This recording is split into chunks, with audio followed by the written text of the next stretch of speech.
छोटा ही पेड़ावा कदम कई पतिया झपा सल पतिया झपा सल हो बहिनी तेई चढ़ी बैठे श्री कृष्णा तो बसिया बजावे तो बसिया बजावई हो बहिनी तेई चढ़ी बैठे श्री कृष्णा तो बसिया बजावे तो बसिया बजावई हो भीतरा से निकरी गोलिनिया तो सुना मोरी बात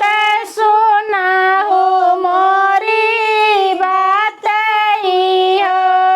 कृष्णा धीरे धीरे बासिया बजायो हमाऊ सुने अइबे हमाऊ सुने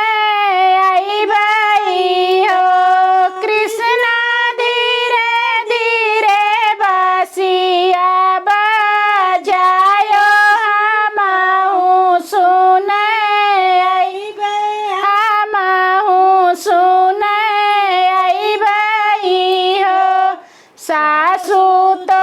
हरे जाऊ मरी है ननद गरी आई है ननद गरी आई हो